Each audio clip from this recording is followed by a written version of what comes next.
அனுதினமும் வணைந்திடுமே. இயேசுவின் மூலம் ஜெபம் கேளும் நல்ல பிதாவே. உட்காரலாம். எல்லாருக்கும் அதிக பரிச்சயமான ஒரு மனிதனுடைய வாழ்க்கையை குறித்து உங்களோடு கூட பேசி அந்த வாழ்க்கையை வைத்து நீங்கள் உங்களை புடமிட்டுக் கொள்ளுவதற்காக பேச வேண்டும் என்று நான் தீர்மானித்திருக்கிறேன். அவனை குறித்து சிறு பிள்ளைகள் முதலாய் சண்டே ஸ்கூலில் படித்திருக்கிறதற்கு வாய்ப்பு உண்டு. அவன் பேர் யோனா. நன்றாய் கவனிங்கள். யோனா தான் எங்களுக்கு கதை தெரியுமே என்று நீங்கள் சொல்லலாம். ஆனால் வித்தியாசமான கோணத்தில் இந்த யோனாவை நான் உங்களுக்கு காண்பித்துக் கொடுக்க விரும்புகிறேன். அப்பொழுது நான் சொல்ல வந்த காரியம் உங்களுக்கு தெரியும். இந்த செய்தியின் தலைப்பை நான் கடைசியில் சொல்லும்போது புரிந்து கொள்வீர்கள். யாரையா இந்த யோனா? அவன் அப்ரூவ்ட் ப்ராஃபட். வாசிக்கலாம். 2 ராஜாக்களின் புஸ்தகம் 14வது அதிகாரம். 2 ராஜாக்களின் புஸ்தகத்தில் அவனை குறித்து ஆண்டவர் தெளிவான ஒரு காரியத்தை சொல்லி இருக்கிறதை நாம் பார்க்கலாம். 2 ராஜாக்கள் 14வது அதிகாரம் 25வது வசனத்தை நாம் பார்க்க போகிறோம். காத்தேப்பேர் ஊரானாகிய அமித்தா என்னும் தீர்க்கதரிசியின் குமாரன் யோனா என்னும் தம்முடைய ஊழியக்காரனை கொண்டு இஸ்ரவேலின் தேவனாகிய கர்த்தர் சொல்லி இருந்த வார்த்தையின்படியே அவன் ஆமாத்தின் எல்லை முதற்கொண்டு சமபூமியின் கடல் மட்டுமுள்ள இஸ்ரவேலின் எல்லைகளை திரும்ப சேர்த்து கொண்டான். இந்த சம்பவத்தை கொஞ்சம் சொல்லிவிட்டு நான் கடந்து போக விரும்புகிறேன். நன்றாய் கவனியுங்கள். இஸ்ரவேல் ஜனங்கள் சாலமோனின் காலத்திற்கு பிறகு சாலமோன் விக்கிரக ஆராதனைக்கு தன்னை விற்று போட்டபடியினால் ஏராளமான மனைவிகளை சேர்த்து கொண்டு அவர்களுக்கு அவன் கோயில்களை கட்டுவதற்கு தன்னை விற்று போட்டபடியினால் ஆண்டவர் தாவீதுக்கு கொடுத்த வாக்குத்தத்தத்தின்படி 2 கோத்திரத்தை மாத்திரம் சாலமோனுடைய சந்ததிக்கு கொடுத்துவிட்டு மீதமுள்ள 10 கோத்திரத்தை அவனுடைய வேலைக்காரனுக்கு கொடுத்தார். யெரொபெயாம் என்கிற ஒரு வேலைக்காரன் அவனுடைய வீட்டிலே அவனுக்கு எடுபிடி வேலை செய்து கொண்டிருந்தவனிடத்தில் அந்த தீர்க்கதரிசி வந்து தன்னுடைய சால்வையை கிழித்து போட்டு இதில் 10 துண்டை எடுத்துக்கொள் என்று சொல்லி அந்த 10 துண்டை தேவனே கொடுத்திருந்தார். நல்லா கவனிங்க. It was the work of the Lord. 2 கோத்திரம் மாத்திரம்தான் ரெகோபெயாமுக்கு மிஞ்சிற்று, 10 கோத்திரம் யெரொபெயாமுக்கு மிஞ்சிற்று. ஆனால் யெரொபெயாமுடைய எண்ணங்களில் இதெல்லாம் நீங்கள் போய் பார்த்துக் கொள்ளுங்கள். 1 ராஜாக்கள் 12வது அதிகாரம் 13வது அதிகாரத்தை வீட்டிலே போய் படித்துக் கொள்ளுங்கள். அந்த யெரொபெயாம் ஒருவேளை இஸ்ரவேல் ஜனங்கள் எருசலேமுக்கு போக வேண்டும் என்று யோசித்தால் அவர்கள் என்னை விட்டு அந்த ரெகோபெயாம் சாலோமோனின் குமாரனிடத்தில் ஓடி போய் விடுவார்கள் என்கிற உள்ளான இன்செக்யூரிட்டி. இன்றைக்கு அநேகருக்கு வாழ்க்கையில் அவர்களை பாடுபடுத்துறது இன்செக்யூரிட்டி தான். ஊழியர்களாகட்டும், விசுவாசிகளாகட்டும், மனைவிகளாகட்டும், புருஷர்களாகட்டும், பிள்ளைகளாகட்டும், a person who lives in insecurity will act like this. எந்த மனிதன் தனக்குரிய அபிஷேகத்தையும் அழைப்பையும் அர்ப்பணிப்பையும் காத்துக்கொள்ள முடியாதவனாய் இருக்கிறானோ, காலையிலே பாஸ்டர் சொன்னார்கள், அழைப்பிலே உறுதியாயிருந்தார், அர்ப்பணத்திலே உறுதியாயிருந்தார் என்று என்னுடைய சாட்சி அவர்கள் சொன்னார்கள். Thank you pastor. அழைப்பும் அர்ப்பணமும் அபிஷேகமும் ஒரு மனிதனிடத்தில் இருக்குமானால் அவனுக்கு உலகத்தில் என்னவும் வேண்டியதில்லை. அவனை அசைக்கவும் முடியாது. பிரச்சனைகள் அசைக்க முடியாது, தேவைகள் அசைக்க முடியாது, கல்லறிகள் அசைக்க முடியாது. அது தனி மனிதனுக்கும் பொருந்தும், ஊழியக்காரர்களுக்கும் பொருந்தும். If I understand my call, if I understand my dedication, if I understand the anointing on me, I will never be shaken. நன்றா கவனிங்க. ஆனா யெரொபெயாம் நினைச்சான், இவங்கெல்லாம் எருசலேமில் தான் தேவாலயம் இருக்குது, அது ரெகோபயாமிட்ட இருக்குது. அங்க போயிட்டா நம்மளை விட்டுருவாங்கன்னு சொல்லி பண்டிகையை தானே கொண்டாட வேண்டும், ஜனங்களை பண்டிகை கொண்டாடி இங்கே தக்க வைத்துக் கொள்ள வேண்டும் என்று விரும்பினான். அந்த விருப்பத்தின்படி தான் என்கிற இடம் வடக்கேயும் பெத்தேல் என்கிற இடம் தெற்கேயும் 2 பொன் கண்ணுக்குட்டியிலே உண்டாக்கினான். எதை மோசே எரித்து அழித்து அவர்களுக்காக பரிந்து பேசினதுனால தப்பித்தார்களோ அதே கன்று குட்டிகளை ஆராதனைக்குரிய பொருளாக மாற்றினான் யெரொபெயாம். It's all because unnecessary 3 things. சபையில எதுக்கு தெரியுமா வருது? எதுக்கு தெரியுமா சபைக்குள்ள வருது? இவனுக்கு பயம்.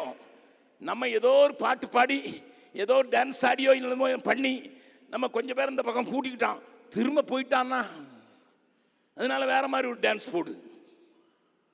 ஹலோ, நீங்கள்லாம் கேள்விப்படாத மாதிரி உட்கார்ந்துருக்கீங்களே, இந்த பூனையும் பால் குடிக்குமான்னுட்டு.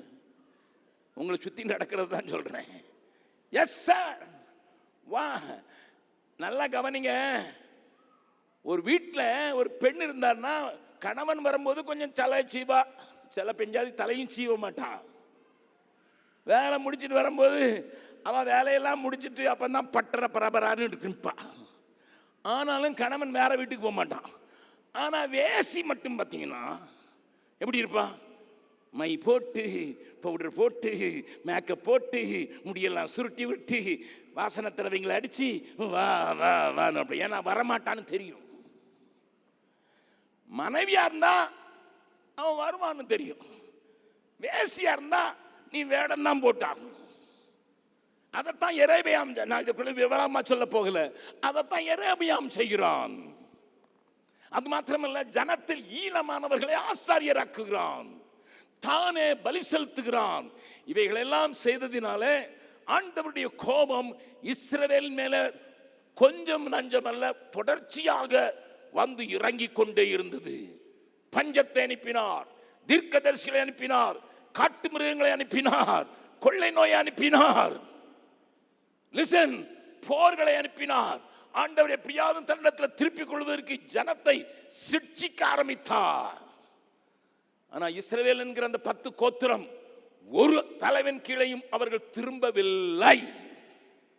யூதேயாவிலேயாவது, அதாவது 2 கோத்திரம் இருந்தால் கொஞ்ச நாள் எழுப்புதல் இருக்கும், அடி கீழே போயிடும், அடி போயிடும், அப்படி இருக்கும். ஆனா இஸ்ரவேலுக்குள்ள சாலமோன் போட்ட விதை, சாலமோன் காட்டின வாழ்க்கை அவர்களை தொடர்ச்சியாக விக்கிரக ஆராதனைக்காரர்களாக வைத்ததினால ஆண்டவர் அவருடைய பங்கை கொள்ளை கொள்ள கொடுத்து விட்டார். லிசன். ஆனா இப்போ இஸ்ரவேல்ல இன்னொரு ராஜா வருகிறான். அவனுக்கு பேர் யெரொபெயாம் 2. அதாவது யெரொபெயாம் என்கிற பெயரை கொண்ட இன்னொரு ராஜா வருகிறான். அவனுடைய காலத்தில் ஆண்டவர் தன்னுடைய தயவை, தன்னுடைய கிருபையை, தனங்கள் மேல வைத்திருக்கிற பிரியத்தை காண்பிக்க நினைத்து ஒரு வல்ல தீர்க்கதரிசி எழுப்புகிறார். அவன் பேர் தான் யோனா.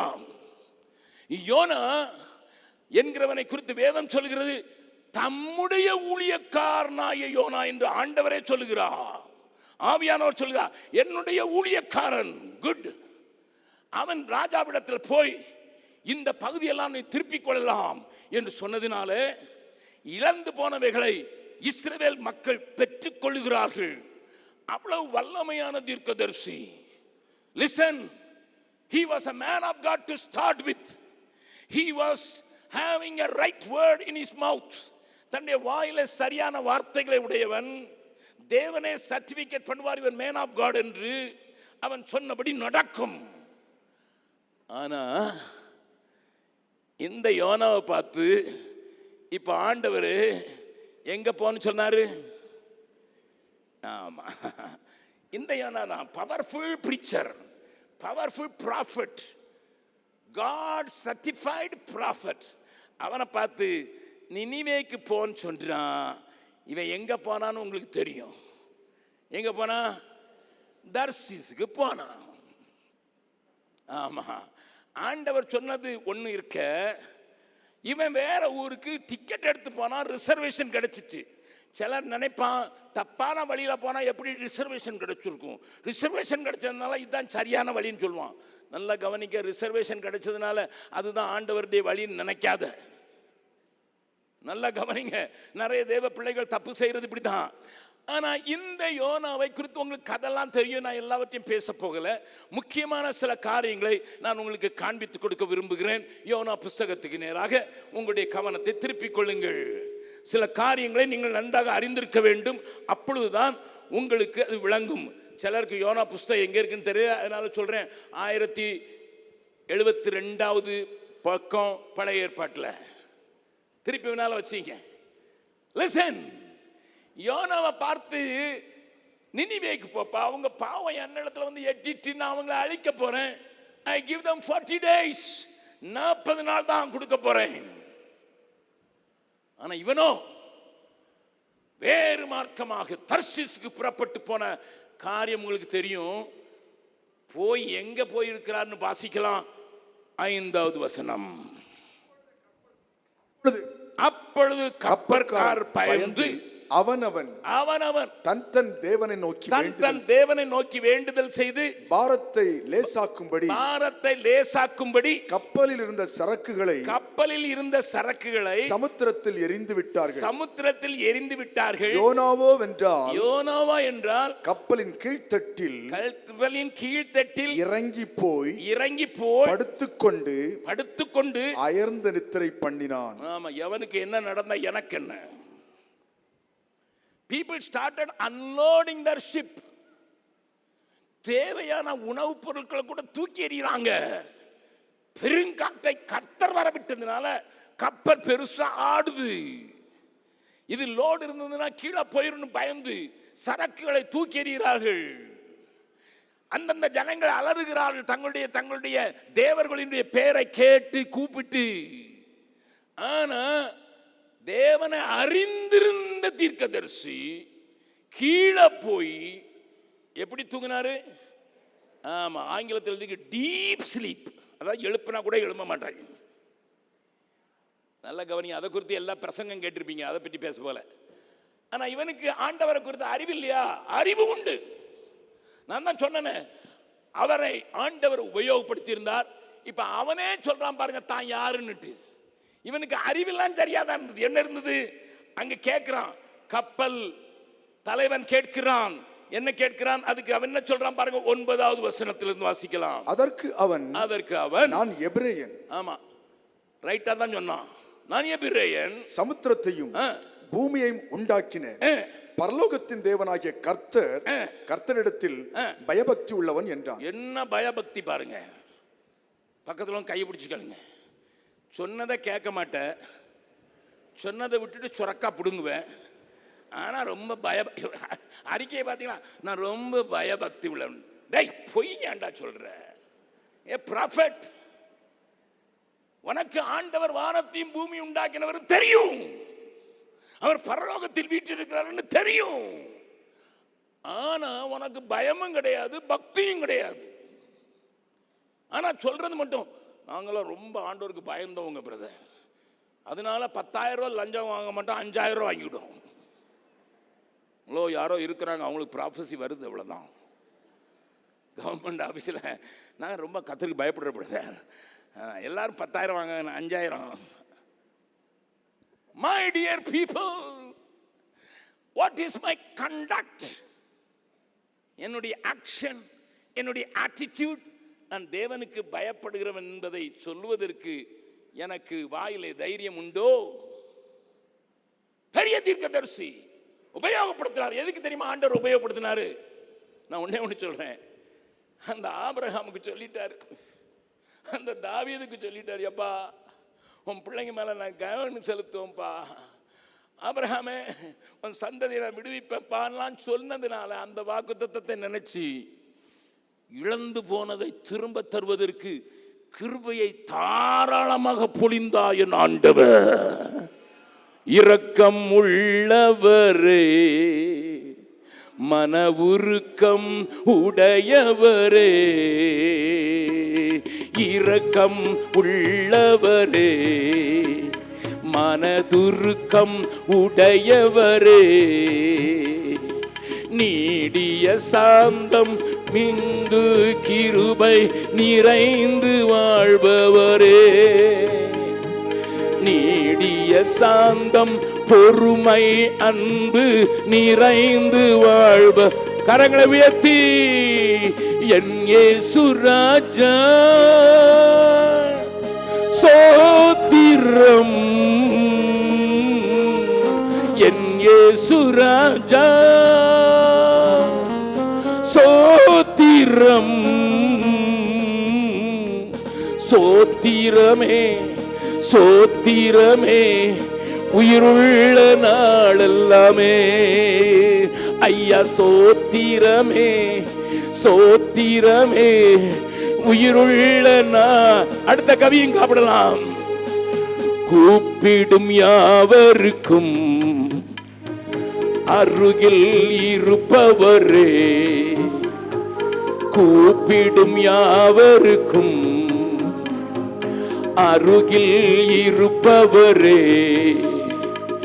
உண்மையாய் கூப்பிடும் குரல் தன்னை கேட்டு விடுதலை தருபவரே, உண்மையாய் கூப்பிடும் குரல் தன்னை கேட்டு விடுதலை தருபவரே,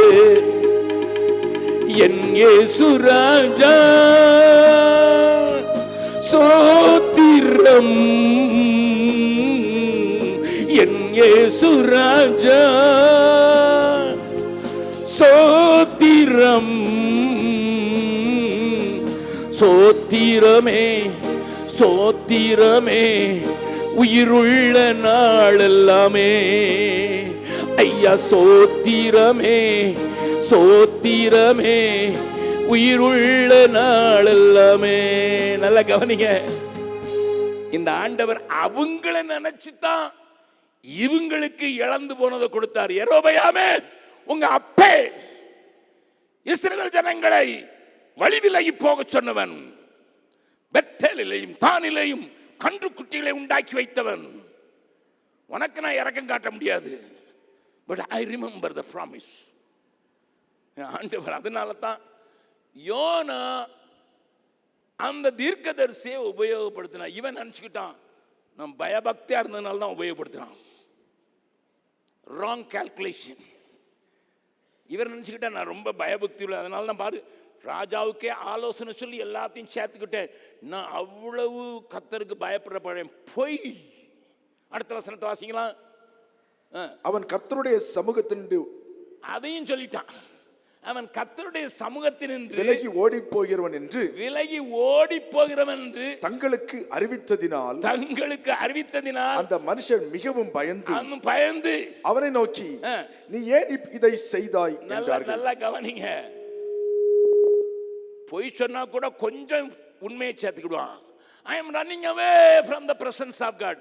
இங்கேயும் இவன் தப்பு பண்றான். வானத்தையும் பூமியும் உண்டாக்கின ஆண்டவர் சொன்னவர் எருசலேமில் மட்டும்தான் ஆண்டவர் இருக்கிறாருன்னு நினைச்சிட்டான். சிலர் நினைப்பாங்க கோயிலுக்குள்ள தான் ஆண்டவர் இருக்கிறார், வெளியே எப்படி இருக்கலாம். ஆமாம், அதனால தான் கோயிலுக்கு எவ்வளவு நாளும் கோடி கோடி கொட்டி கொடுப்பாங்க. சிலர் பெரிய கோபுரமே கட்டுவாங்க, எத்தனை கோடினாலும் கோபுரம் கட்டுவாங்க. நான் கேட்குறேன், காக்காவுக்கு டாய்லெட் மேலே கட்டி கொடுக்குறதுக்கு இத்தனை கோடியா?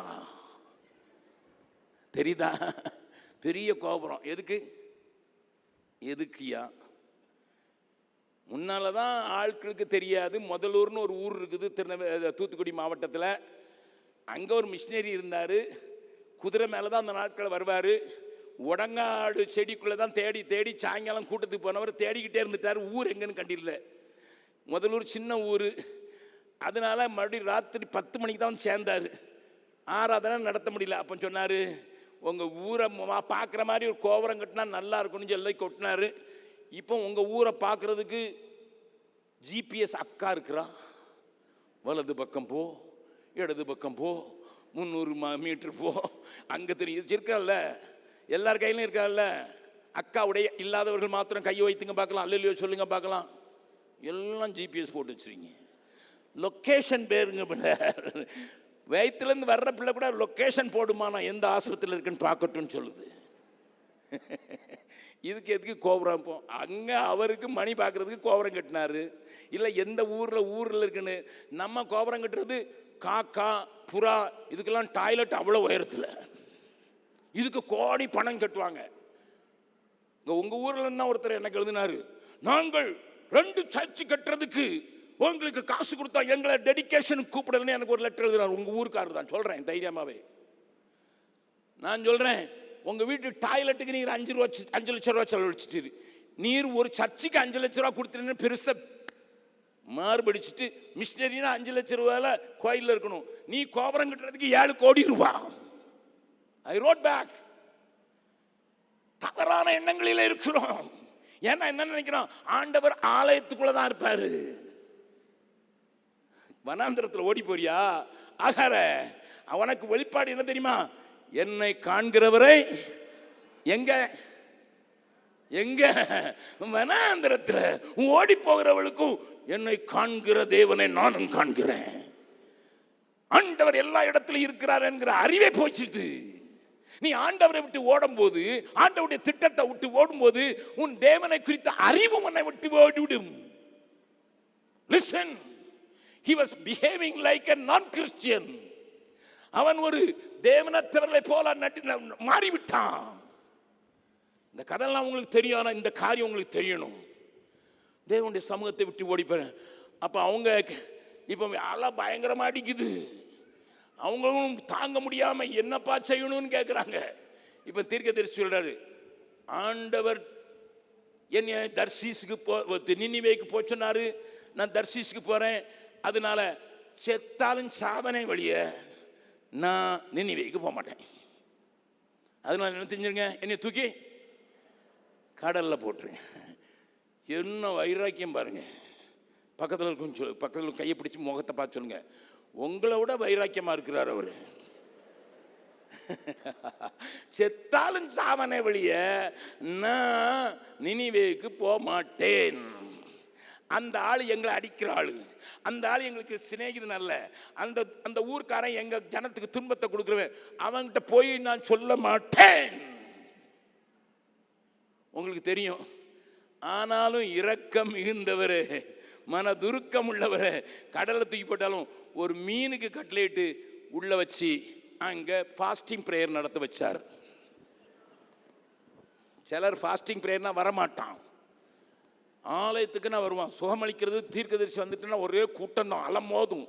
ஃபாஸ்டிங் ப்ரேயர்னா அதெல்லாம் நம்மளால் முடியுமா பிரதர்? எப்படின்னாலும் கொஞ்சம் சுகர் இருக்கத்தானே செய்யுது.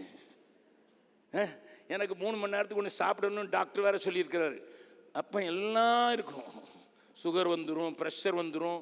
ஆமாம், ஃபாஸ்டிங் ப்ரேயர்னாலே சிலருக்கு சுகர் வந்துடும், பல ப்ரெஷர் வந்துடும். அது கூடாமல் என்ன செய்யும்? லிசன், கீழ்ப்படிய மறுக்கும் போது நீ கடினப்படுகிறாய். ஈவன் டு தி எக்ஸ்டென்ட், எது வரைக்கும் தெரியுமா? சாத்தாலும் போவனுடைய கீழ்ப்படிய மாட்டேன். ஆண்டவர் தயவு செய்து ஒரு பெரிய மீன் அனுப்பினார். உள்ளே போய் இப்போ அங்கே அவர் என்ன செய்தார்? 2வது அதிகாரத்தில் 2 வசனத்தை மட்டும் காட்டி கொடுத்துட்றேன். உள்ளே போய் என்ன சொல்றார் பாருங்க. 2வது வசனம், என் நெருக்கத்திலே நான் கர்த்தரை நோக்கி கூப்பிட்டேன், அவர் எனக்கு உத்தரவு அருளினார். நான் பாதாளத்தின் வயிற்றிலிருந்து கூக்குரலிட்டேன், நீர் என் சத்தத்தை கேட்டீர். சமுத்திரத்தின் நடுமையமாகிய ஆழத்திலே நீர் என்னை தள்ளிவிட்டீர், நீரோட்டம் என்னை சூழ்ந்து கொண்டது. சிலர் நினைக்கிறாங்க கீழ்ப்படியாம இருந்தாலும் ஃபாஸ்டிங் பண்ணா ஆண்டவரை உடைச்சிடலாம். நீ கீழ்ப்படியாம இருந்துகிட்டு நீ ஃபாஸ்டிங் பண்ணி ஒரு பிரயோஜனமும் இல்லை. வசனத்துக்கு கீழ்ப்படிப்பா, அப்பதான் உன் ஃபாஸ்டிங் பிரேயர்ல சத்து இருக்கும். இல்லைன்னா இந்த ஓட்டை தாண்டவே செய்யாது உன் ஜெபம். எவ்வளவுதான் சத்தம் போட்டாலும் சரி, ஒப்புரவாகாம உன் ஜெபம் கேட்கவே படாது. எனக்கு ஒரு நைஜீரியன் நண்பரை தெரியும், உகாண்டாவில். அவர் சொன்ன காரியத்தை நான் உங்களுக்கு சொல்றேன். அவர் வல்லமையாக உபயோகப்படுத்தப்பட்ட ஒரு மனுஷன். பெரிய ஸ்டேடியங்கள்லாம் நிரம்பி வழியும். முதல் நாள் கூட்டத்தில் ஏராளமான அற்புதம் செய்து நடந்தது. 2வது நாள் கூட்டத்துக்கு அதை விட டபுளா கூட்டம் வந்து காத்திருக்குது. இவர் ஜெபம் பண்ணும் போது ஆண்டவர் சொல்றாரு, உன் பெஞ்சாயிட்ட போய் மன்னிப்பு கேளுன்னு. ஏன்னா சாப்பாட்டு மேஜையில் 2 பேருக்கும் சண்டை வந்துட்டு. நடந்ததை சொல்கிறேன், அவர் சொன்னதை சொல்கிறேன். அப்படியே 2 பேருக்கும் சண்டை வந்துட்டு. என்ன சண்டை வந்திருக்கும்? உப்பு போட்டேன் இல்லை நான் மீன் குழம்பு கேட்டேன், நீ கறி வச்சுட்டு, ஏதோ ஒரு சண்டை. 2 பேருக்கும் சண்டை வந்துட்டு. அந்த அம்மா உடனே அழுதுகிட்டு கிச்சனுக்குள்ளே போயிட்டு இவர் ஜெபம் பண்ண போயிட்டார் சாயங்கால கூட்டத்துக்கு. ஆண்டவரே என்னோடு வாரும். ஆண்டவர் சொல்கிறார், நான் வரமாட்டேன், நான் வரமாட்டேன்டா, உன் கூட வரமாட்டேன். எதுக்கு ஆண்டவரே? அழுதுகிட்டு இருக்கவங்க அழுகைக்கு தான் கேட்டு உன் மனைவியோட கிச்சனில் இருந்து நீ போ. அவர் சொன்னாராம், ஆண்டவரே நேற்று கூட்டத்தில் நீங்கள் வந்ததுனால தான் அற்புதம் நடந்தது, இன்னைக்கு நீங்கள் வராமல் நான் போனால் ஒன்றும் நடக்காது, வாங்க. ஆண்டவர் சொன்னா, நான் உங்ககிட்ட என்னடா கேட்டேன்? போய் கிச்சனில் இருக்கிற மனைவிட்ட ஐ எம் சாரிம்மா, உன்னை திட்டம்மா, ஆண்டவர் என் கூட இருக்கணும்னா உன் கூட ஒப்புரவாக சொல்கிறாரு. இதுதானே சொல்லணும். பக்கத்தில் கை பிடிச்சிக்கலுங்க. எத்தனை பேரோட சண்டை போட்டிருக்கீங்க இது வரைக்கும்? எத்தனை பேரோட பேசாமல் இருக்கிறீங்க? அது எப்படி பிரதர் மாமியாரோட பேசுறது? அதே பேர மாமியார், மாமி யார், மாமன் நார், நாறுகிறவர். எப்படி பிரதர் பேசுறதுன்னு சொல்றியா? நீ முட்டி முட்டி ஜெபம் பண்ணாலும் ஒன்று மேலே போக போறது இல்லை. நீ 30 நாள் இல்லை 40 நாள் உபவாசம் இருந்தாலும் மேலே போகிறது இல்லை. இத்தனை ஜபம் உபவாச ஜபம் நடந்தும் இன்னும் எழுப்புதல் வராது. காரணம் நீ சரி. நான் சொன்னேன் இல்லையா, 37 ஃபெல்லோஷிப். அப்படியே அப்பா ஒன்றா கூடனா என்னடா வந்துடுது? இல்லை சரி வசதிக்காக 4 கூடு. 37 வீடு வீடுக்கு fellowship, fosters fellowship. Listen my dear people of God. ஒப்புரவாகாம உண்மையா நடக்காம தேவனை அறிய வேண்டிய விதமா அறியாம நீ கூக்குரலிட்டு ஒரு பிரயோஜனம் இல்லை. அவர் ஃபாஸ்டிங் ப்ரேயரில் இருக்கிறார். இப்போ நோவா என் நெருக்கத்தில் என்ன கூப்பிட்டிரு. இப்போ எல்லாம் இப்போ தேங்க்ஸ் கிவிங் நடக்குது. அதுக்கு பிறகு அப்படியே துதியாக மாறிடும். அதில் வேற இன்னொன்று வேற சொல்கிறாரு, அது பார்க்கலாம். அந்த வசனம், அந்த அதிகாரத்தை வீட்டில் போய் படித்து கொஞ்சம் படித்து பாருங்க, வாசிக்கலாம். 8வது வசனம். பொய்யான மாயையை பற்றிக் கொள்கிறவர்கள் தங்களுக்கு வரும் கிருபையை போக்கடிக்கிறார்கள். இதுவும் அவருக்கு தெரியும். மாயையை பின்பற்றி போனா வர்ற கிரேஸ் வராது. He confesses. அடுத்த வசனத்தை வாசிக்க ஆராதனை நடத்துறாரு பாருங்க. நானோவெனில் துதியின் சத்தத்தோடு உமக்கு பலியிடுவேன். நல்லா உள்ள கடந்து இப்போ வர்ஷிப் ஆரம்பிச்சிட்டாரு. முதல்ல ஜெபம் பண்ணாரு, ஃபாஸ்ட் பண்ணி ஜெபம் பண்ணாரு. அதுக்கு பிறகு ஆண்டவரே கிருபையை போக்கடிச்சிடக்கூடாதுன்னு சொல்லி கன்ஃபஸ் பண்ணாரு. இப்போ நன்றி பலி, நன்றி பலி. நல்லா கவனிங்க, நீ என்ன செஞ்சாலும் சரி, ஆண்டவருடைய இரக்கம் மாத்திரம்தான் உன்னை தப்பு வைக்கும். ஏன்னா அவருடைய நோக்கத்தை நிறைவேற்றுவதற்காகத்தான். ஆண்டவர் மீனுக்கு கட்டளையிட்டார். மீன் புறப்பட்ட ஊர்லேயே கக்கிச்சு. எனக்கு சில நேரங்களில் இப்படி யோசனை தோணும், இவனை கொண்டு நினிவேல ஏன் கக்கல? கடலுக்குள்ள தானே இருந்தான், நினிவேல போய் கக்கிருக்கலாம்ல. எதுக்கு புறப்பட்ட ஊருக்கே வந்துட்டான்? மறுபடியும் ஆண்டவர் கர்த்தருடைய சத்தம் உண்டாகி, 3வது அதிகாரம் தான் சொல்லுது, கர்த்தருடைய சத்தம் உண்டாகி என்ன சொல்லுது பாருங்க. 2ஆம் தரம் கர்த்தருடைய வார்த்தை உண்டாய், நீ எழுந்து மகா நகரமாகிய நினிவேக்கு போய் ஆண் உனக்கும் கற்பிக்க அந்த. இப்ப மாதிரி கீழ்ப்படுகிறானான்னு பார்க்கிறாரு. God wants to check your obedience more than anything else. தேவனுடைய கீழ்ப்படிதல் எவ்வளவு தூரத்தில் இருக்குங்கிறத நான் பார்க்கிறாரு. அதனால தான் மறுபடி மீன் இங்கே கக்கிச்சு. இப்போ ஆண்டோட சத்தம் உண்டாகுது, எழுந்து நினிவேக்கு போ. போனவர் எப்படி போனாருங்கிறதையும் சொல்லிடுறேன். அந்த கதையெல்லாம் உங்களுக்கு தெரியும். இப்போ ஆண்டவர் மனஸ்தாபப்பட்டு அந்த நினிவேயை அழிக்கவில்லை. நான் என்ன பாயிண்ட் சொல்ல வரேன் தெரியுமா? நீ ஜெபம் பண்றவனா இருக்கலாம், தீர்க்க தரிசனம் சொல்றவனா இருக்கலாம், கர்த்தருடைய சமூகத்தை குறித்த அறிவு இருக்கலாம், கர்த்தரை குறித்த அறிவு இருக்கலாம், நீ ஆராதனை பண்ணுகிறவனா இருக்கலாம். ஆனா கர்த்தருடைய இதயத்தை புரிந்து கொண்டவனா இருக்கிறதற்கு வாய்ப்பு இல்லை. The problem today in the church is this. நான் செய்திக்கு தலைப்பு கொடுக்க வேண்டும் என்றால், ஆண்டவரின் ஆதங்கத்தை புரியாத ஆண்டவரின் ஊழியர்கள். ஆண்டவரின் ஆதங்கம் என்ன? ஜனம் அழியக்கூடாது. கொஞ்சம் போய் சொல்லுடா, 40 நாள் இருக்குன்னு சொல்லு. இப்ப அவன் அங்க என்ன சொல்றான் பாருங்க. யோனாவுடைய 4வது அதிகாரத்துல முதல் வசனத்தை, முதல்ல 3வது அதிகாரத்தின் 10வது வசனத்தை பார்த்து, அவர்கள் தங்கள் பொல்லாத வழியை விட்டு திரும்பினார்கள் என்று தேவன் அவருடைய கிரியைகளை பார்த்து தாம் அவர்களுக்கு செய்வேன் என்று சொல்லியிருந்த தீங்கை குறித்து மனஸ்தாபப்பட்டு அதை செய்யாதிருந்தார். This is God's heart.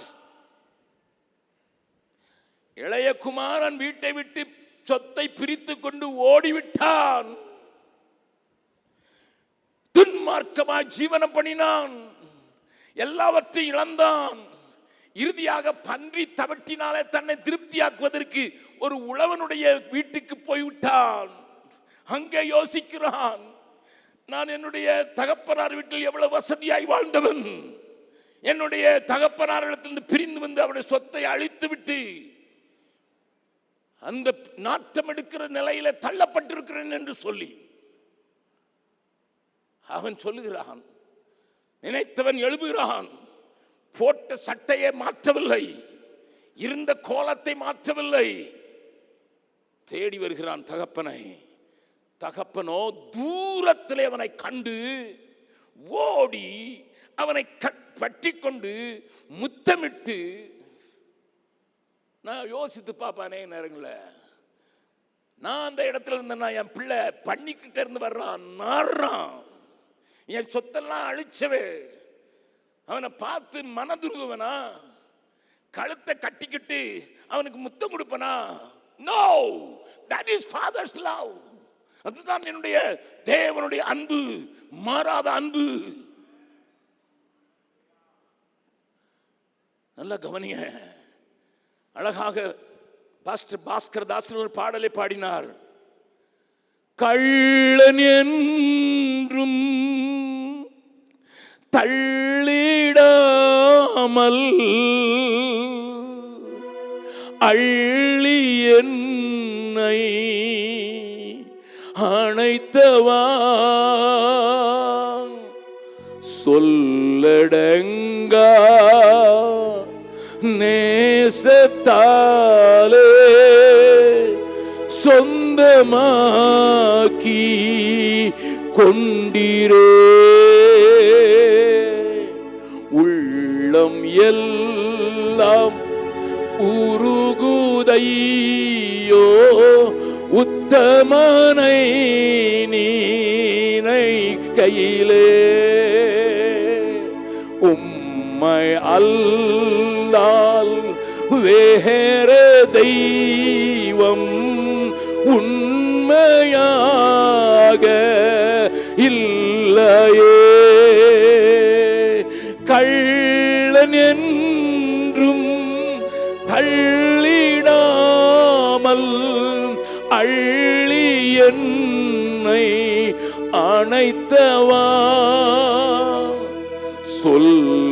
சொல்லடங்கா நேசத்தாலே சொந்தமாக்கி கொண்டிரே. எத்தன் என்னை உத்தமனாக்க சித்தம் கொண்டீர் என் ஏசையா. எத்தனையோ துரோகம் நான் செய்தேன், அத்தனையும் நீர் மன்னித்தீர். ரத்தம் சிந்த வைத்தேனே நான், அத்தனையும் என் பாவமல்லோ. கர்த்தனேவும் அன்பு கீடாய் நித்தம் செய்வேனின் சேவையே. வந்த உடனே யாரையா கையில மோதிரம் போடுவாங்க. அழிச்சிட்டு வந்திருக்கான். நானா இருந்தாலும் சொல்லுவேன், ஐயோ இப்பவுமே மோதிரம் போட்டுறாத, அடகு வச்சிருவான். ஒரு தம்பி, திண்டுக்கல் தம்பிய, இங்க இன்ஜினியரிங் காலேஜில் படிச்சுக்கிட்டு இருந்த பிள்ளை இன்ஜினியரிங் காலேஜில் கற்றுக்கொண்டது ட்ரக்ஸ். 2வது வருஷத்துல பயங்கர ட்ரக் அடிக்டா மாறிட்டான். அப்பா அம்மா டீச்சர்ஸ் காலில் விழுந்து கேட்டாங்க, டே கஷ்டப்பட்டு படிக்க வைக்கிறோம்டா, வேண்டாம் தம்பி. ஆனால் அது அவனை இன்னும் மூழ்க வச்சுது. 3rd இயர் வரும்போது பாதியில் அவங்க 2 பேரும் எனக்கு தெரிஞ்சதுனால என் காலை பிடிச்சி, அண்ணா எப்படியாவது பிஆருக்கு கொண்டு போய் என் பிள்ளைய தேட்டி கொடுத்துருங்க, என் பிள்ளைய மாற்றி கொடுத்துருங்கன்னு சொல்லி என் காலில் விழுந்ததுனால நான் பீகாருக்கு புறப்பட்டு கொண்டிருந்த அதே ட்ரெயினில் ஒரு வெயிட்டிங் லிஸ்ட் டிக்கெட்டை வாங்கி அவனை கூட வச்சு டிடிஆர்ட்ட பேசி பக்கத்தில் வச்சுருந்தேன். ட்ரெயினில் கல்கத்தா போகும்போது வரைக்கும், அதுக்கு பிறகும் அவன் மேலே ஒரு கண்ணை வைத்துக்கிட்டே இருந்தேன்.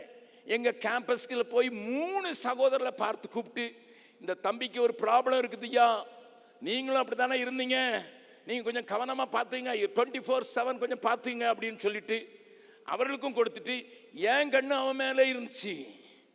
3வது நாள் அவன் என்னை கிராஸ் பண்ணி வரும்போது நான் அவனை பார்த்தேன், கேட்டேன், உன் கையில் கிடந்த வாட்ச் எங்கடான்னு கேட்டேன். அவனுக்கு ஒரு வார்த்தை ஹிந்தி தெரியாது. புது ஊர், நாங்கள் இருக்கிறதோ வில்லேஜ். அந்த வில்லேஜில் இவன் என்ன செஞ்சான்னு நினைக்கிறீங்க, வந்த நாள்லையே பக்கத்தில் எப்படியோ சிநேகம் பிடிச்சிட்டான். நல்லா கவனிங்க, அந்த குடிகாரனுக்கு எங்கே குடி விற்கிறதுன்னு உடனே தெரிஞ்சிடும். ஆமாம், அவனுக்கு 2வது நாளே கண்டுபிடிச்சிட்டான். 3வது நாள் வாட்ச், நல்ல கோல்டன் ஸ்ட்ராப் போட்ட வாட்ச் இருந்தது, வித்துட்டான். வித்து காசை வாங்கி வாத்தியார் அடிக்கவும் செஞ்சிட்டாரு. நல்லா கவனிங்க, இப்படிப்பட்டவங்களை பார்த்தனா என் பிள்ளையே வந்தா கூட மோதிரத்தை மாட்டி விடுவேனா? ஹிந்தி தெரியாது, யாரையுமே தெரியாது, எங்கே ட்ரக்கு வைக்கான்னு தெரியாது. ஆனால் 3வது நாள் ஆள் விற்று பணமாக்கி அடிச்சாச்சு. அந்த வாங்கினவனை காதை பிடிச்சி அடித்து 2 அடி கொடுத்து வாட்சை திரும்ப கேட்டு காசை நான் திரும்ப கொடுத்து. எதுக்கு இதை சொல்கிறேன் தெரியுமா? யார் ஐயா நம்புவார்கள்? யார் நம்புவார்கள்? உன்னுடைய மனம் திரும்புதலை நம்புவதற்கு ஒரே ஒரு ஆண்டவர், அவர் என் இயேசு மாத்திரமே. He believes. அந்த நினிவேவின் ஜனங்கள் மனம் திரும்பினதை பார்த்த உடனே மனஸ்தாபம். ஏன்னா அவர் எப்பண்டா மனம் திரும்ப மாட்டாங்களா, மனம் திரும்ப மாட்டாங்களா, மனம் திரும்ப, அப்படிதான் ஏங்கிட்டு இருந்திருக்கிறாரு. அதுதான் அவருடைய இருதயம். ஆனால் அந்த பழைய தீர்க்கதரிசிக்கு 4வது அதிகாரத்தில் பாருங்க, அவனுக்கு அறிவு இருந்தது, வாசிக்கலாம். 2வது வசனத்தை வாசிக்கலாம். கர்த்தரை நோக்கி, பின்னால் உள்ளதை வாசிங்க. நீர் இரக்கமும் மனவுருக்கமும் நீடிய சாந்தமும் மிகுந்த கிருபையும் உள்ளவரும் தீங்குக்கு மனஸ்தாபப்படுகிறவருமான என்று அறிவேன். எங்கிருந்து இது தெரிஞ்சது இவனுக்கு? மோசேக்கு ஆண்டவர் சொன்னாரு. மோசேக்கு சொன்ன அதே வார்த்தைகள் யாத்ராம 34 வீட்டில் போய் படிச்சு பாருங்க. நான் அப்பமே சொன்னேன், நீர் இரக்கம், மன உருக்கம், நீடிய சாந்தம், மிகுந்த கிருபை உள்ளவர் என்று, தீங்குக்கு மனஸ்தாபடுகிறவர் என்று நான் அறிவேன். வசனம்லாம் தெரியும், பைபிளும் தெரியும், மோசேக்கு ஆண்டவர் சொன்னதும் தெரியும். ஆனா ஆட்கள் ரட்சிக்கப்படுறது எனக்கு व्यसனமா இருக்கும். கொஞ்சம் யோசித்து பாருங்க ஐயா. நான் மறுபடியும் சொல்ல விரும்புகிறேன், தீர்க்கதரிசி ஜெபம் பண்ணுறதுக்கு தெரியும், எங்கேருந்து ஓடி போகிறேன்னு தெரியும், ஆண்டவரை பற்றி தெரியும், வேத வசனம் தெரியும், துதிக்க தெரியும். பட் ஆண்டவருடைய உள்ளம் தெரியாது. கொஞ்சம் யோசித்து பாருங்க. What about you? What about you? You know the word of God because you are attending a good church. You know your God because you have seen miracles. You know your God because somebody has exhibited the Lord to you. You know what is the presence of God. ஆண்டவர் உனக்கு தெரியாது. அதனால தான் இன்னைக்கு நடக்கிற அநேக ஆராதனைகளில் நான் கண்ணீர் விட்டிருக்கிறேன். அவருடைய ஆட்டம் பாட்டங்களை பார்த்து கண்ணீர் விடுவதற்கு காரணம் என்ன தெரியுமா? They don't understand the heart of God. நல்ல கவனிங்க விசுவாசிகளே, தேவ பிள்ளையே, உன்னுடைய ஆண்டவருடைய இதய துடிப்பை நீ புரிந்து கொண்டிருக்கிறாயா? உன் ஆண்டவருடைய இதயம் எப்படி துடிக்கிறது என்பதை அறிந்திருக்கிறாயா? ஆண்டவர் சொன்ன வார்த்தைகளை பாருங்கள். ஆண்டவர் அவனுக்கு உணர்த்து வைக்க வேண்டியிருக்குது, பாடம் படிச்சு கொடுக்க வேண்டியிருக்கு. இந்த அதிகாரத்தை போய் வீட்டில் போய் வாசித்து பாருங்கள். இன்றைக்கு அவனுக்கு எல்லாம் தெரியும். அதற்கு ஆண்டவர் 4வது வசனத்தில் கேட்கிறாரு, அதற்கு கர்த்தர் நீ எரிச்சலா இருக்கிறது நல்லதோ என்றார். அதுக்கு முந்தின வசனத்தை நீங்க வாசிங்கன்னா 3வது வசனத்துல, இப்போதும் கர்த்தாவே என் பிராணனை என்னை விட்டு எடுத்துக்கொள்ளும். அப்பா, எதுக்கு எடுத்துக்கொள்ளும்? எதுக்கு எடுத்துக்கொள்ளும்? அவனை எப்படி ரட்சிப்பீர்? அவனை எப்படி கோபம் வராம பார்த்துக்கிட்டீர்? எப்படி அவனை அழிக்காம இருக்கிறீர்? அதனால நான் சாகுறேன். முதல்ல சொன்னா கீழ்ப்படிய மாட்டேன்னு சாகுறான். இப்ப இன்னொருத்தன் ரட்சிக்கப்பட்டதுனால இவன் சாகுறானா? இவனுக்கு பேர் தான் தீர்க்கதரிசி, இவனுக்கு பேர் தான் கர்த்தருடைய தாசன், இவனுக்கு பேர் தான் கர்த்தருக்கு பயப்படுகிறவன், பயபக்தி உள்ளவன். என்ன பித்தலாட்டம்! என்னை எடுத்துக்கொள்ளும். அடுத்த வசனத்தை வாசிக்கலாம். 4வது வசனம். அதற்கு கர்த்தர் நீ எரிச்சலா இருக்கிறது நல்லதோ என்றார். உடனே அவர் என்ன சொல்றாரு? பின்பு யோனா, நல்லா கவனிங்க, அவர் என்ன சொன்னார்னு வாசிக்கிறதுக்கு நீங்க சரியான காரணத்தை படிக்கணும்னா, அவன் என்ன சொன்னாங்கிறத பார்க்கணும்னா பாருங்க. நீங்க எரிச்சலா இருக்கிறது நல்லதோ 9வது வசனத்தை வாசிங்க. அப்பொழுது தேவன் யோனாவை நோக்கி, நீ ஆமணக்கு நிமித்தம் எரிச்சலா இருக்கிறது நல்லதோ என்றார். அதற்கு அவன், நான் மரண பரியந்தமும் எரிச்சலா இருக்கிறது நல்லதுதான் என்றார். மரண பரியந்தம் எரிச்சலா இருப்பாராம். ஆனா தேவனுடைய தீர்க்கதரிசியாம். இவர் பிரசங்கம் பண்ணுவாராம். இவர் 3 நாள் சுத்தி சுத்தி பிரசங்கம் பண்ணுவாராம். பக்கத்துல கையை பிடிச்சு கேளுங்க, நீங்க எரிச்சலா இருக்கிறீர்களோ? யார் மேல எரிச்சலா இருக்கிறீர்கள்? கொஞ்சம் கேட்டு பாருங்க. ஆனா இங்க பாடும்போது பரலோகமே என் சொந்தமே, உண்மையா ஆண்டவர்கிட்ட போவீங்கன்னு நினைக்கிறீங்களா? ஹலோ, ஆண்டவருடைய இதய துடிப்பு அழிந்து போகிறவர்களை குறித்து ஒரு அறிவில்லாமல் வாழ்கிறவர்கள், அழிந்து போகிறவர்களை குறித்து கரிசனையற்றவர்கள். நேற்றைய தினத்தில் பாங்கே என்று சொல்கிற ஒரு பயங்கரமான பிரசங்கியார், ஆப்பிரிக்காவே கலக்கிற ஒரு பிரசங்கியாருடைய ஒரு சின்ன பிரசங்க துண்டை எனக்கு அனுப்பி வச்சிருந்தாங்க. அவர் என்ன சொன்னார்னு சொல்றேன். அவர் தன்னுடைய பிரசங்கத்தில் அவர் பயங்கரமான தீவிரமான எவாஞ்சலிசத்தை குறித்து பேசுகிறவர். அவர் சொன்னாரு, அமெரிக்காவே நீ ப்ரே பண்ணி ப்ரே பண்ணி ப்ரே பண்ணி ப்ரே பண்ணி ப்ரே பண்ணி ப்ரே பண்ணி அமெரிக்கா ரட்சிக்கப்படனா ரட்சிக்கப்படாது. உங்களுக்கு ஆச்சரியமா இருக்கும். அவருக்கு அது உதாரணம் சொன்னாரு. நீ ப்ரே பண்றதுன்னா ஒரு காலில் நிக்கிறன்னு அர்த்தம். ஒரு காலில் நிக்கிற, நீ முன்னால போகணும்னா நீ பிரேயரும் பண்ணணும், பிரீச்சும் பண்ணணும்.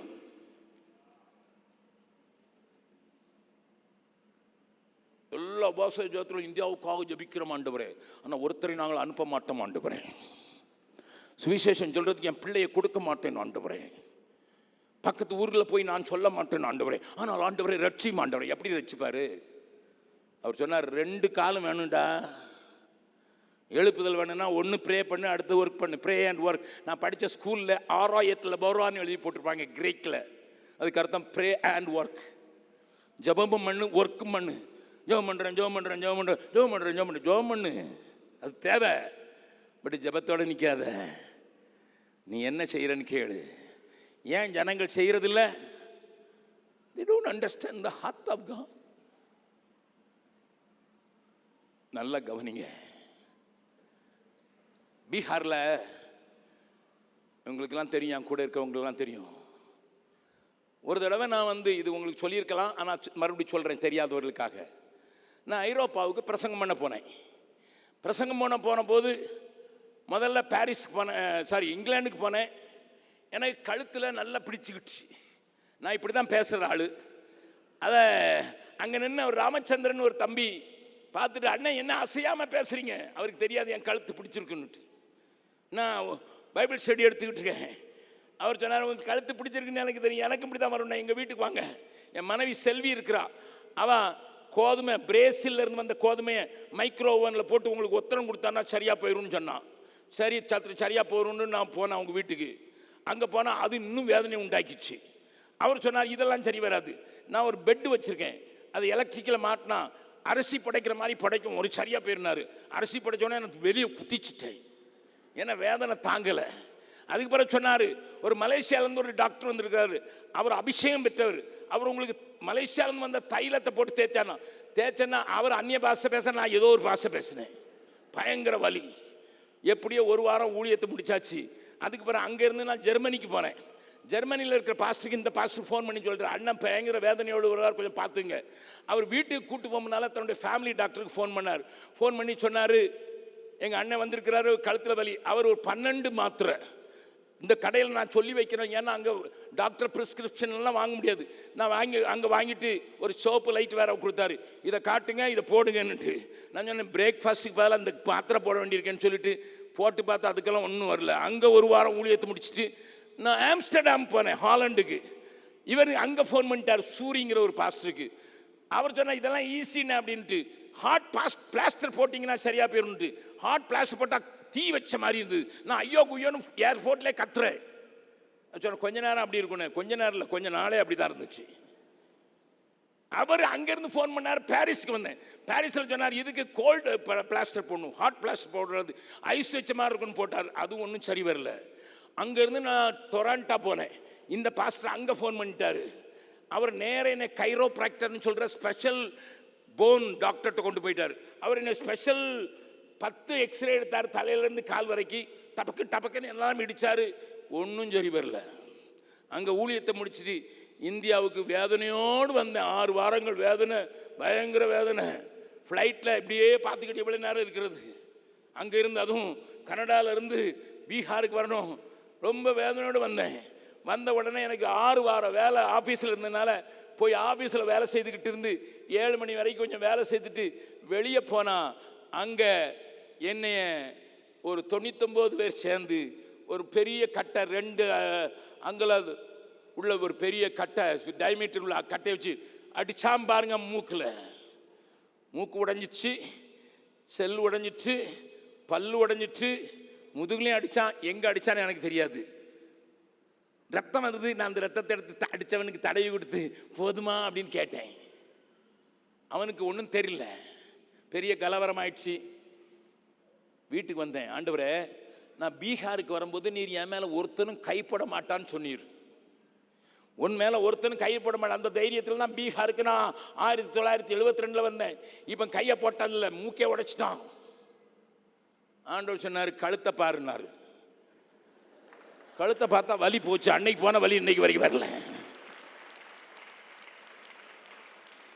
தீமையான அனைத்தையும் நன்மையாக மாற்றுபவர், தீமையான அனைத்தையும் நன்மையாக மாற்றுபவர். நன்றி நன்றி நன்றி என்று துதிக்கிறே. நல்லவரே, உம் நன்மைகளை நினைக்கிறே. நன்றி நன்றி நன்றி என்று துதிக்கிறே.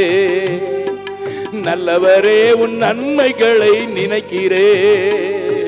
நன்றி ஐயா, நன்றி ஐயா, ஏசையா.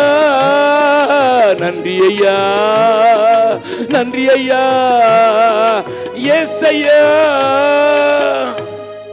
கழுத்து சரியா போச்சுன்னு சொல்லிட்டு அந்த கிறிஸ்மஸ்க்கு காஷ்மீர் சால் 99 வாங்கி எல்லார் வீட்டுக்கும் போய் அவங்களுக்கு பொன்னாட போத்துனேன். ஆனால் அதுக்கு முன்னால் ஒரு சம்பவம் நடந்தது. அடிபட்டு இங்கெல்லாம் கட்டு போட்டிருக்குது. அண்ணனுக்கு அடிபட்டோன்னே இனி பார்க்குறதுக்கு நிறைய பேர் வர வந்துட்டாங்க. எல்லாரும் அனுப்பிட்டு நான் வீட்டில் போய் முழங்கால நின்று, ஆண்டவரே, சத்துரு அடித்தா கூட எனக்கு நன்மையாக மாற்றுகிறவரன்னு சொல்லி நன்றியர்ந்த யுதத்தோடு கத்தும்போது ஆண்டவர் என்னை பார்த்து கேட்குறாரு, உனக்கு எதிர்த்த வில்லேஜ் தானே அவன். அந்த வில்லேஜுக்கு பேரே பேடி பிகா, அதாவது ஆட்டு. ஆனால் நாங்கள் சொல்லுவோம் பேடியா பிகா, ஓநாய்கள் கூட்டம்னு சொல்லுவோம். நீ அவனை ஓனாய் ஓனாயின்னு தானே சொல்ற? அவனுக்காகவும் நான் மரித்தேன் அல்லவா, அவனுக்காகவும் நான் ரத்தம் சிந்தினேன் அல்லவா, அவனையும் நான் நேசிக்கிறேன் அல்லவா. நீ என்னைக்காவது ஒரு நாள் உன் எதிர்த்த வில்லேஜில் இருக்கிற அவனை பொல்லாதவன், ஏன்னா அவன் வீட்டில் இருந்து அந்த ஊர்லேருந்து வந்தவன், உங்கள் வீட்டில் நீங்கள் பிள்ளைங்களுக்கு பால் வைக்கணும்னுட்டு அநேக அநாத பிள்ளைகளுக்காக 5 எருமை மாடை வளர்த்தீங்க, அதை திருடிட்டு போயிட்டான் ராத்திரியே. உனக்கு வெறுப்பு இருக்குது. அந்த ஊரில் உள்ளவனே திருடிட்டு போயிட்டான். அந்த ஊரில் உள்ளவனை நீ கன்ஸ்ட்ரக்ஷன் ஒர்க்கில் விட்டா ராத்திரி ஆகும்போது சிமெண்ட் தூக்கி அந்த பக்கம் போட்டுட்டு அப்படி எடுத்துகிட்டு போயிடுவான். அவனை திருடனா தான் நீ பார்த்த. பொல்லாதவங்க தான். அதனால தான் பேடி பிகா இல்லை, நாங்கள் பேடியா பிகான்னு சொல்லுவோம், ஓநாய்களுடைய ஊர்னு சொல்லுவோம். நான் பார்க்குற மாதிரி நீ பார்த்தியான்னு சொன்னார். நான் அழுகிறேன், என் முழங்காலேன்னு அழுகிறேன். என் மனைவி வந்து அந்த நேரம் ஏதோ சூடாக கொண்டு வந்தா குடிக்கிறதுக்கு. என்னை பார்த்து ரொம்ப வலிக்குதா டாடி, டாக்டர்கிட்ட போகலாமா டாடி, ரொம்ப வலிக்கு போல டாடி. நான் சொன்னேன், அங்கே வலிக்கலாமா, இங்கே வலிக்குது, என் இதயம் வலிக்குது. எத்தனை வருஷமாய் மிஷினரியா இருக்கிறேன். ஒருத்தன் 10 தப்பு பண்ணிட்டான்னு சொல்லிட்டு என்னை படுத்தின பாடு அவர்கள் அதிகம்தான். ஓனாய போல தான் இருந்தாங்க, உண்மைதான். ஆனால் ஆண்டவர் என்கிட்ட கேட்ட கேள்வி என்னை கண்ணீர் விடிய வைத்தது. என் மனைவிடத்தில் சொன்னேன், ஏம்மா வா கையை பிடிச்சி ஜெபம் பண்ணும், தேவன் அந்த அந்த சின்ன கிராமத்துக்கு இறங்கணும். என்ன தேடி வந்து என் அறையில் ரட்சித்த அதே அன்பு தான் ஆண்டவரே அவங்களுக்கும் வச்சிருக்கீங்கன்னு சொல்லி நான் அழுதது இன்னைக்கும் எனக்கு மறக்கலை. உன்னை சுற்றி இருக்கிறவர்களை பார், உன் தேசத்தை பார், இந்த கல்வாரி சிநேகத்தை இதுவரைக்கு கேள்விப்படாதவர்களை பார். நீ ஆண்டவருடைய பிள்ளை, இரக்கம் உள்ளவர் என்று சொல்லுகிறவர் தான். பாவத்துக்கு மனஸ்தாபப்படு, தீங்குக்கு மனஸ்தாபப்படுகிற நீ அறிக்கையிடுவது உண்மைதான். நீ தீர்க்க தரிசனம் சொல்லலாம், but check your heart today. Check your heart today.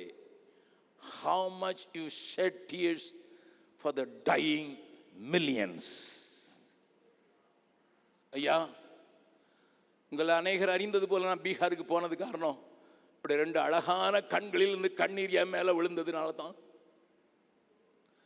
என்னுடைய ஆவி தொய்யும் போதெல்லாம், என்னுடைய ஆத்தும பாரம் மங்கி போகும் போதெல்லாம், என்னுடைய அழைப்பு திரி அணைய போகிறது போல இருக்கும் போதெல்லாம் என் காதிலே ஒரு சத்தத்தை கேட்கிறேன், மகனே நீ இல்லைன்னா எனக்கு யாரும் இல்லை. இன்றைக்கு நடந்தது சொல்றேன். இங்க பிரதர் ரவி எனக்கு உடம்பு ரொம்ப வலிக்குன்னு சொல்லிட்டு ஒரு மசாஜ் ஆளை ரெடி பண்ணி வச்சுருந்தாரு.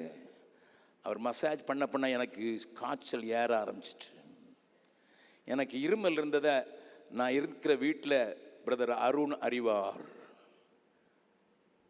நான் சொன்னேன், ஆண்டவரே பிரசங்கம் பண்ணவும் ஒரு நேரம் கூட இருமிடக்கூடாது, கத்தர் காத்துக்கொண்டார். நல்லா கவனிங்க. வரும்போது என் கையை தொட்டு பார்த்தா பயங்கர சூடாயிடுச்சு. இருமல் பக்கம், காய்ச்சல் ஒரு பக்கம். எனக்கு ஆண்டவரே, ஜனங்கள் இன்னைக்கு ஒரு நாள் கூட்டம் தான் வந்திருப்பாங்க, நாளைக்கு ஊட்டி வேற போகணும், நாளைக்கு ஒரு ஸ்கூலில் வேற பிரசங்கம் பண்ணணும், இதுக்கிடையில் நீ பார்க்க வேற வரணும்னு நிறைய பேர் விரும்புகிறாங்க, எனக்கு பலம் தாருன்னு சொல்லிட்டு ஒரு பேராசெட்டமல் எடுத்து போட்டுட்டு, என்ன வந்தாலும் சரி சாமி, நம்முடைய ஜனங்கள் அழிந்து போகிறவர்களை குறித்து ஒரு சொட்டு கண்ணீராயிலும் அவர்கள் வடிக்கும்படியாக இந்த நாளை மாற்றிவிடும் என்று சொல்லி தான் இங்கே வந்தேன். நீங்கள் அறிந்திருக்கிறபடி 59 வருடமாக பிரசங்கம் பண்ணுகிறேன். பெருமைக்காக சொல்லவில்லை. 21வது வயதிலே ஆண்டவரை அறிந்து கொண்டேன். 59 வருடங்களாக இந்த இயேசுவை பிரசங்கிக்கிறேன். ஆனால் இன்னைக்கும் அன்றைக்கு இருந்த அந்த மிருதுவான இருதயம் அழிந்து போகிறவர்களை குறித்து எனக்கு இல்லை என்றால் நான் என்னைய பார்த்து சொல்லிக்கொள்வேன், எனக்கு ஐயோ. What about your heart? இயேசு சிலுவையில் இருக்கிறார், வேதனையின் மத்தியில் இருக்கிறார், முள்முடியினால குத்தப்பட்டு கண்கள் கூட குத்தப்பட்டது போல. நீங்க பேஷன்ங்கிற அந்த ஃபிலிம்ல பார்க்கறது ரியல். மின்னல் அவர் மேல் அடித்தது, அதனால அவருடைய ஒரு தோள்பட்டிலே அது தாக்கத்தை உண்டாக்கிட்டு என்று சரித்திர ஆசிரியர்கள் சொல்கிறத தான் அந்த படத்தை உண்டாக்கினவர் காண்பித்தார். அங்க நின்று கொண்டு பிதாவை இவர்களுக்கு மன்னியும் என்று சொன்னதோடு இல்லை, அந்த துக்க நேரத்தில் முதுகெல்லாம் ஏர் உழுதது போல உளப்பட்ட அந்த காயம் மரத்தினாலான சிலுவையில தொட்ட போதும் கூட அந்த வேதனையை சகிக்கிற போதும் பக்கத்தில் இருக்கிற ஒருத்தன் கேட்கிறான், கொலையாளி, கொள்ளைக்காரன், தேச துரோகி. அவன் கேட்கிறான், ஆண்டவரே நீங்க பரதேசில் வரும்போது என்னை நினைத்துக்கொள்ளுன்னு சொல்லும்போது அந்த ஆத்மாவை அந்த நேரத்தில் கூட ரட்சிப்பதற்கு என் இயேசு தயங்கவில்லை. விசுவாசியே, உனக்காகவே வாழ்ந்து விடுவாயோ அல்லது உன்னையே சார்ந்து இருக்கிறவர்களுக்காக வாழ்ந்து விடுவாயோ? அழிந்து போகிற ஜனத்திற்காக இந்த இந்தியாவில் 33 கோடி தெய்வர்கள் இருந்தாலும் ஒருவனும் ரத்தம் சிந்தது என்னதில்லை, என் இயேசுவை தவிர. ஒருவரும் உயிரோடு இருந்ததில்லை, என் இயேசுவை தவிர. இந்த இயேசுவை கூறி அறிவிக்கிறதுக்கு நீ தயங்கினால், உன் வசதிகளை விடுவதற்கு தயங்கினால், உன் படிப்பை விடுவதற்கு தயங்கினால், ஆதி காலத்தின் பக்தர்களின் பாடல் பொய்யாகிவிடும். திரண்ட ஆஸ்தி, உயர்ந்த கல்வி, செல்வாக்குகள் மிக இருப்பினும், திரண்ட ஆஸ்தி, உயர்ந்த கல்வி, செல்வாக்குகள் மிக இருப்பினும், குருசை நோக்கி பார்க்க எனக்கு, குருசை நோக்கி பார்க்க எனக்கு உரிய பெருமைகள் யாவும் அற்பமே, உரிய பெருமைகள் யாவும் அற்பமே. விந்தை கீறி சுராஜா, உந்தன் சிலுவையின் மேன்மை, உந்தன் சிலுவையின் மேன்மை. இந்த விந்தை அன்பு கீடாய் என்ன காணிக்க ஈந்திடுவேன். இந்த விந்தை அன்பு கீடாய் என்ன காணிக்க ஈந்திடுவேன்.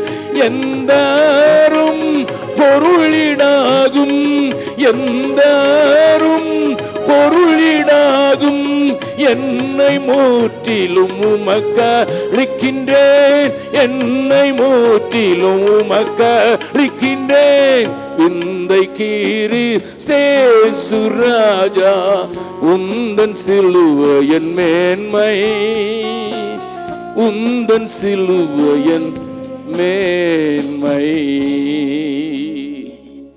உங்களை ஆண்டவர் வடக்கப்போ வடக்கு திரும்புன்னு சொல்லி பார்த்தாரு, நீங்க திரும்பாதனால 1 கோடி வடக்கன்களை உங்க வீட்டுக்கே கொண்டு வந்துட்டார். சொல்லி சொல்லி பார்த்தாரு, நீங்க அவனை வடக்கன், வடக்கன் இல்லை, எங்கால் தண்ணியிலே தீப்பெட்டி வச்சு வச்சாள். அவனுக்கு மட்டும் இயேசுவை சொல்லிட்டா அப்படி நிற்பாயா. சாது சுந்தர் சிங் தென்னாட்டிலேருந்து எழுமல, வடநாட்டிலிருந்து. பக்த சிங் தென்னாட்டில் இருந்து இல்லை, வடநாட்டில் இருந்து.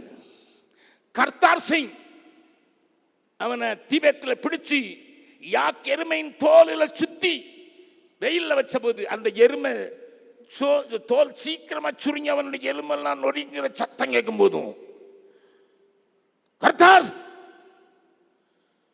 இப்பொழுதுதான் இயேசு மறிவிழ்த்தின் சூடின்னு சொல்லும் போது அவன் கேட்டுக்கொண்ட ஒரே இது, என் கையை வெளியே வைங்க, ஒரு பேப்பர் கொடுங்க, ஒரு பென்சில் கொடுங்க, நான் எழுதுறேன்னு சொன்ன போது அந்த கட்டை கொஞ்சம் அவுத்தவன் கையை மட்டும் வெளியே வச்சு ஒரு பேப்பர் கொடுத்த போது கர்த்தார் சிங் எழுதினது, இதை போல 1000 தடவைகளை என் ஆண்டவருக்காக மரிப்பதற்கு நான் ஆயத்தம். அவனும் வடக்கன் தான். சொல்லுங்க. இப்போ என்னோடு கூட சேர்ந்து சரவணனா இருந்தவன் கராத்தே வீரன், பிளாக் பெல்ட், ஆண்டவரை ஏற்றுக்கொண்ட போது அவனுக்கு நாங்கள் என்னுடைய மகளை போல இருக்கிற ஒருவளை திருமணம் வைத்தோம். ஒரு குழந்தை பிறந்தார்கள். அவன் தீவிரவாதி, பயங்கரமாக எப்பொழுதும் எல்லா இடத்திலும் போய் பிரசங்கம் பண்ணுவான். கடுவா என்கிற இடத்துல ஜார்க்கண்டில் அவனை குறித்து பிரசங்கம் பண்ண போனவனை 3 நாள் காணோம் என்று மனைவி தேடுகிறாள். வரவில்லை. பக்கத்து வீட்டுக்காரர்கள் 4 நாட்கள் கழித்து பேப்பர் கட்டிங் காட்டுகிறார். ஒரு பிணத்தை போலீசார் கண்டார்கள். உடனே போலீஸ் ஸ்டேஷனுக்கு ஓடுகிறாள். அங்கே அவன் அணிந்திருந்த வாட்ச், அணிந்திருந்த பெல்ட், அவன் வைத்திருந்த பென் அத்தனையும் வைத்திருக்கிறார்கள். இது உங்களுடைய புருஷனுடைய தான். ஆமையா, என்ன செய்தீர்கள்? அவனை அடித்து கிணத்திலே தூக்கி போட்டு விட்டார்கள். யாரும் கவனிக்காததுனால பிணம் ஊதி போயிருந்தது. நாங்கள் அதை எடுத்து யார் என்று தெரிய முடியாதனால ஆத்தங்கரையில் புதைத்து விட்டோம். அப்பொழுது கேட்கிறாள் மனைவியின் குட்டி பிள்ளை, 5 வயது சப்னம் என்கிற பிள்ளையும். எங்கே போய் பார்த்தால் போலீசார் சரியாக புதைக்காதபடியினால் அந்த பிணத்தை எடுத்து நாய்கள் தின்று கொண்டிருந்தது. முகத்தை நாய் தின்று விட்டது. அந்த சப்னம் என்னை பார்க்கும்போது சொல்றா, என்னை நானா என்று சொல்வாள். ஏனென்றால் தாத்தா என்ற அர்த்தம். நானா? எங்கள் அப்பா இயேசுவை தானே பிரசங்கம் பண்ணாங்க. முகத்தை கூட நாங்கள் கடைசி நேரத்தில் பார்க்க முடியாதபடி நாய் அவங்க முகத்தையே தின்னுட்டேன். ஏன் தாத்தா? எனக்கு பதில் இல்லை. சரவணனும் வடக்கன்தான்.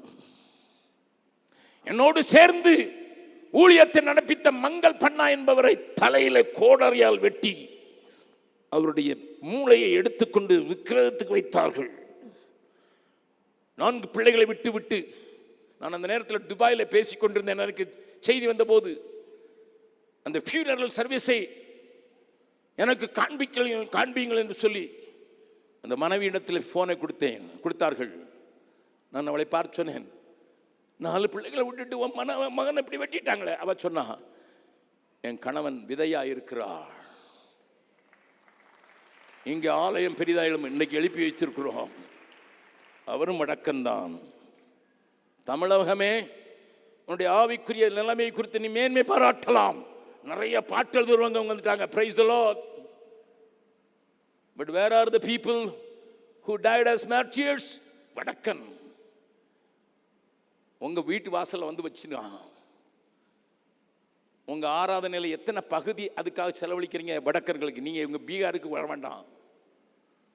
1 crore North Indians are in Tamil Nadu. கேரளாவில் அவ்வளோ இல்லை, இருக்கிறாங்க, இல்லை அவ்வளோ இல்லை. ஆந்திராவில் இருக்கிறாங்க, நான் அவ்வளோ இல்லை. தமிழ் மக்களை நம்புறார் ஆண்டவர். இவங்க செய்வாங்க. எல்லாரும் கண்களை மூடலாம்.